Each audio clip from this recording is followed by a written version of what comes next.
One day, I was in a drive-thru with my mom when a spiritual awakening began. I, no longer than 13, turned to her and asked, "Why do you believe in God? You can't see him or talk to him." Boy, was I wrong. She took a long pause, never making eye contact, then suddenly replied, "I'm not answering that question.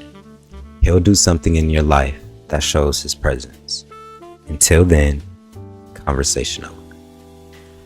Fast forward to 22 years old, it manifested, right? I remember that conversation so clearly. I was going through a period in my life where I was trying to figure out, like, why was she praying so much? She was talking to Jesus, she was talking to God, and I was just asking, like, I don't see anything changing. I'm just a kid, I'm an adolescent, so I'm not really tapped into the spiritual side as much as I am reality, what I'm seeing. And I feel like I should also say this too. I used to read like this little small Bible I had. How they have little small little booklet Bibles? Yeah. My fault. Yeah, I used to read that like front and back over and over again for some odd reason as a kid. But then fast forward to that day when I was like 13, I guess I was just asking, what's up? And like what she said, she was like, "I'm not answering that question. He'll do something in your life that proves his presence." And until then, conversation over. And that was literally the end of that conversation. So fast forward, I want to say when I was 18, 19, I think, right? So it's a point in my life, right? I just graduated from high school, whatever the case may be, and COVID hit. I graduated COVID 2020, so it was just so much shit like happening at the time where it was just like I know my focus wasn't where it 100% needed to be, right? So I remember taking this trip up north to the Redwood Forest to go visit some family, right? Go visit my grandpa and all that. So I get there, and I guess words then got around town that nigga don't want to go to school, all this other type of shit, you feel me? And he's like, "Oh, let me talk to you real quick," or whatever the case may be, right? So I'm like, okay, let's do it. I walk over to his house, or whatever the case may be. And as soon as I walk in, right, he gives me this chain, right? And let me say this too. A couple years beforehand, I want to say like four, maybe 5 years before that, my grandma had passed, right? And for so long, I was asking myself, like, yo, like, what's wrong with me? Like, cause I didn't have no emotion. For some reason, I couldn't show emotion, and it was messing with me so much. Cause I'm like, why am I not crying about a person that I know means the world to me? What is going on? I literally thought something was wrong.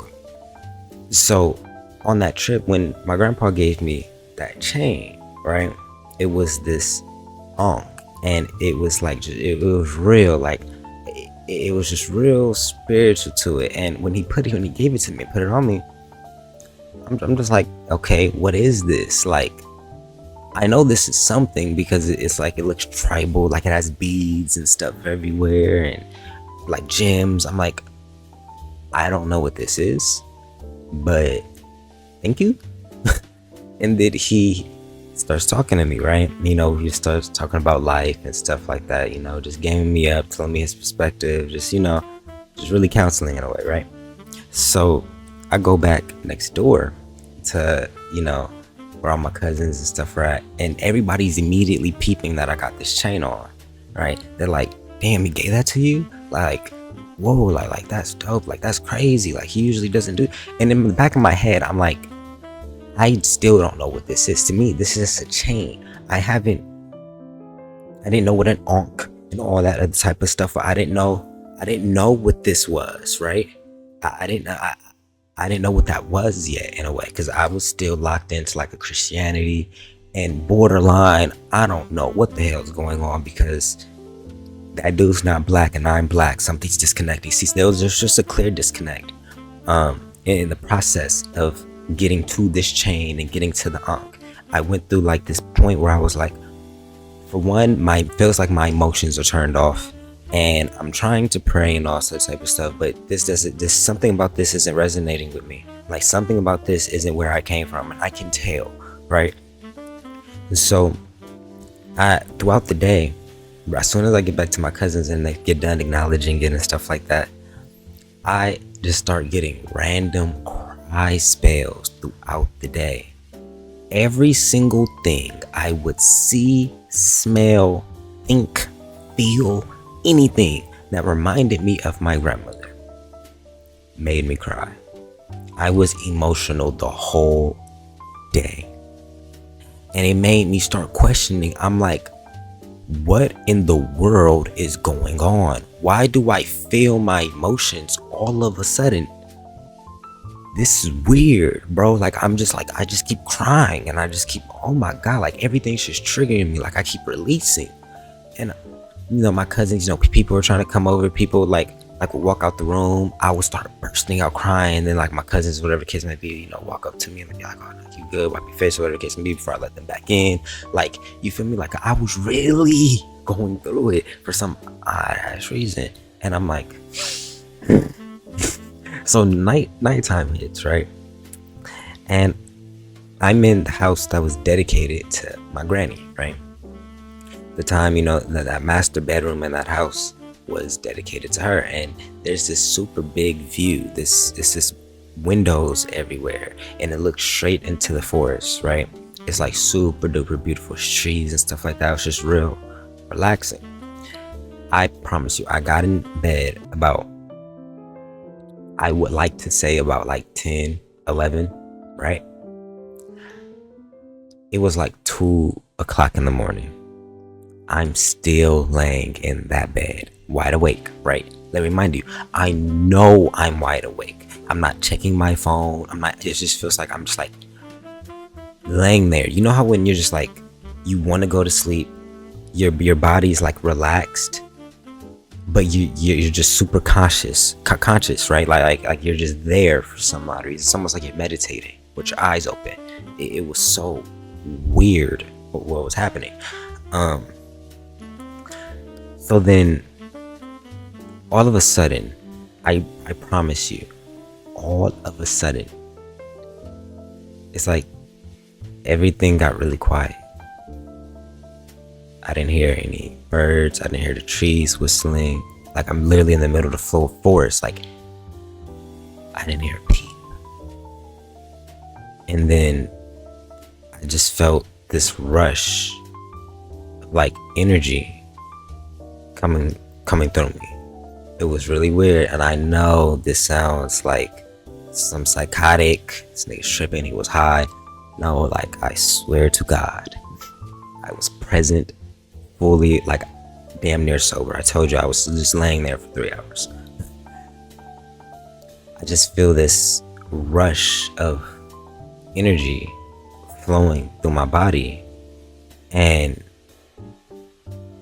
it just starts accelerating, almost like my body's tingling, almost, in a way. I wrote about it in this exact book. There's a chapter where I'm explaining this a little bit more in detail. But I'm laying there, and my arms are literally crossed on my chest like this, right? And I'm stuck in this position. And while I'm feeling that rush of energy like go through my body, I'm realizing like I can't move. Like I'm hearing like a voice in my head, literally like, be still. Don't move. Don't move. Don't move. And I'm literally just like stuck, right? Like in this exact position. And something tells me like, glance down. Like, and I, with my eyes, like I look down and I realize that this is the position that I was stuck in. That was the last position I saw my grandmother in when I kissed her at that funeral while she was inside of that, that thing, I don't want to use the word, but y'all know what I'm talking about. The last time I saw her, she was crossed up just like this, and that's when I kissed her. Yeah, damn, losing my train of thought. This shit is like so like so.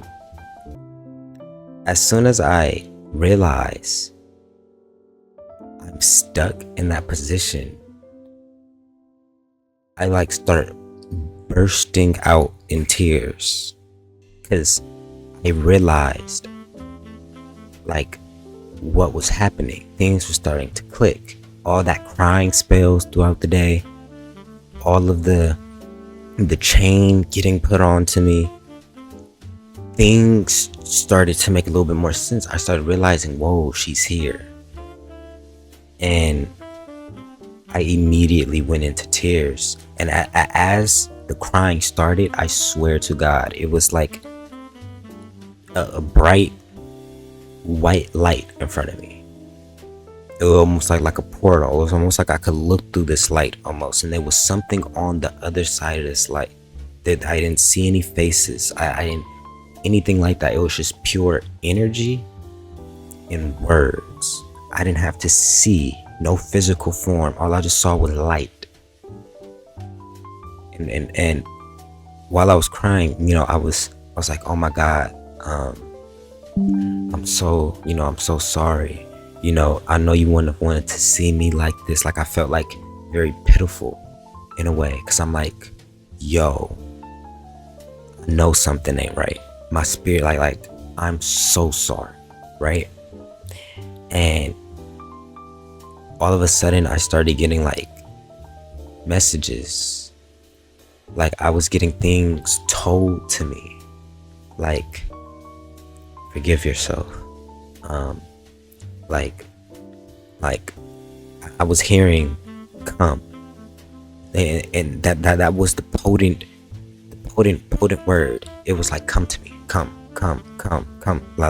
like listen, like it was almost like it was trying to guide me somewhere. Like it was telling me things like forgave, come, like it's just like little direct messages, and I kept crying. It was almost like I was fighting it almost. I was like, what are you talking about? Like, I'm sorry. And it was just come. And I'm like, whoa, I'm sorry. Like, I didn't know how to react to that. Like, I was just releasing. And I remember what made it stop was I literally started like damn near like screaming like, okay, I'll come. That's crazy enough, sirens outside my window. Anyways, but I just started like overly saying, okay, I'll come. I'll come. And then all of a sudden, it just silenced. There was no longer, it was like, once I surrendered, it was like literally asking me to surrender. I was talking to my grandma, but the energy was asking me to surrender. Like, you have a path, you have a certain mission. You need to come over here. You need to listen. You get out of that. Come over here. And yeah, everything stopped, and I was finally able to like move. Like, and you know how it's kind of like that feeling where you have an adrenaline rush or like really bad anxiety and your body's tingling, and you know how right afterwards it's like you're not necessarily tingling, but your body just feels like, I don't know, like you just feel stimulated in a way. And I'm just laying there, just puddles of water everywhere because I'm crying all through the pillows. And at this point, I look out the window and I'm starting to see the sun come up. So I didn't go to sleep that night. I laid in that bed and literally fell into a deep sense of meditation. And I don't know how long that crying episode was, because when it was done, it was damn near morning. It was pushing 5 a.m. I was seeing the sun. You get what I'm saying? Like I was seeing the colors in the sky change to orange. Like, I was like, whoa, okay. That was different. And then everything started clicking, I started to remember like Nip talking about that trip to Africa. Everything changed after that. Like it was just certain things, like certain ancestral things. Like, yeah, I got opened up to my spirit, and ever since that day, I don't think anything's been the same. It hasn't. My whole life took a 360 and in a whole nother direction right after that trip. Started losing friends. I broke up with a girl that I was with for 3 years. Like, finally quit my job. I embraced my camera. Like, I finally picked up the camera and found a level of creativity. I started my business. Literally, my life took a whole hard left after that day. And fast forward to today, I feel like my spirit has been just a guiding factor. What I do, creatively, entrepreneurially, love, like my spirit. I put so much of an emphasis on my spirit now because ever since that day, God hasn't failed to show me his presence when I really need him. You see, a lot of us like to reach out and ask and be in need of things that we don't truly need. But when you really need God, really, and that's a deep thing to come to terms with, because sometimes you may think you need something and you'll ask God for it and you won't get it, and you'll grow resentment because you think you didn't get what you need, when in reality you didn't really need it. It was some sort of attachment. It was time for you to let go. You didn't need it, right? When every time I've needed it, I swear to God, he'll send an angel in physical form. I remember a time right when I was breaking up with that girl, 3 years. I remember walking through the hood, walking through the ghetto, like walking through this ghetto-ness, middle of the night, crying. I was in crash out mode. Like, I know where I'm at. I'm purposely walking these streets right now. I don't give a damn what happened. Like, I was in just a crash out headspace, and I was literally crying, like in my head, like, Granny, can I please just talk to you one more time? Granny, one more time. Like, why aren't you like I'm not hearing nothing? Like, I know that you're here. You've been guiding me. You've been sending me all these messages. Like right now, I really need you. I kid you not. A woman, an old woman, walks out of the shadows with I think like a speaker on her or something like that, right? And she's playing like some old jazz, like blues almost, right? And she looks at me, she's like, "Oh, how you doing, baby?" I'm like, I could be better. I kept it real. I wasn't gonna be like, "Oh, I'm good." No, I was like, I could be better. And she stopped in her tracks and she was like,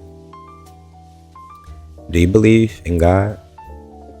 And I was like, "Yeah, that's why I got that chain, because I still have the chain." This was on, but I had the chain. I was like, "Yeah, that's why I got this." And she was like, "The same way you believe in something outside of yourself, believe in yourself." And I was like, "Well, yeah, thank you, I will." And she was like, "Have a good night, baby." Like, literally, it was almost like a grandmother spirit, like real nurturing, but for real. And then kept it pushing. And I'll take a couple steps forward and I'm like, oh my God, like, I want to get this on video, because what the fuck just happened? Where did she come from? And why did she just tell me like what I needed to hear right now? Just believe in yourself. I put my phone on selfie mode. I promise you not, y'all. I swear. I put my phone on record on the front selfie thing. I go to lift it over my shoulder because I'm like, oh, I'm about to get her on video or something like that. She's not there. She's not there. She's in the darkness somewhere. Can't see her. I'm tripped out. I don't hear the music no more. She's gone. I'm like, oh yeah, I just saw. Yeah, okay. Okay. I'm starting to understand this a little bit more. Like God will. Yeah, man. I can go on and on and on and on and on and on and on about instances where it's just like God showed me, like, and guided me when I didn't even know I was being guided. And that car conversation with my mom was huge, because she knew in her spirit, like, there ain't nothing I could tell you right now that's gonna make you see, believe, nothing like that. He got to do something in your life. And she was absolutely right. So, don't sleep on these spiritual people, because as somebody who's very spiritual myself, I will tell you that a lot of people, they may not say it out loud, but they're very, very in tune. When I say dreams are real, psychics are real, prophets are real, love is real, certain gifts are real. They're real. But it takes you being at a certain level. I saw this clip where it was like, when God gives you the glasses and you put the glasses on, there's two rules. You can never make anybody else see life how you see it through your glasses, because they simply don't have them. And then I believe he said the second one is, you'll never be able to look at life the same. Because once you have the glasses, you see certain things that you just can't turn back from. That's kind of how I feel about certain things in spirituality. You have to experience it for you to really understand the depths of what some of these people are saying when they say this is a lot deeper than the physical. We are in constant observation. Our spirits and ancestors are watching over us 24/7. You can literally reach out at any given second during the day and have direct conversations with some of the people that you think you can't. But until you're at that level, to see, acknowledge, and vibrate at that frequency of love, because that's the frequency of love, you will never be, you probably won't even acknowledge its existence. It takes a level of presence, calmness, clarity, fearlessness, and courage to really open your eyes to the things that you can't see. It scares most. The ones who aren't scared of it typically sink into a vibration of love, because they realize there's things outside of them that's keeping everything in place. There's only so much that you can do. It's up to God. So yeah, that was my experience with this spiritual journey and what my awakening in a way. Like I said before, I go a lot more in detail in this ebook, into this book. I'll have it in the description if you guys want to check it out. It's up to you guys. But yeah, it's just like a whole list of how I got to this point, how I got to the perspective I had growing up in Los Angeles, in the ghetto, growing up like really was sculpted, the intellect and the spiritual foundation. Yeah, man. But other than that, I love y'all. See y'all in the next video, because we got some more for y'all.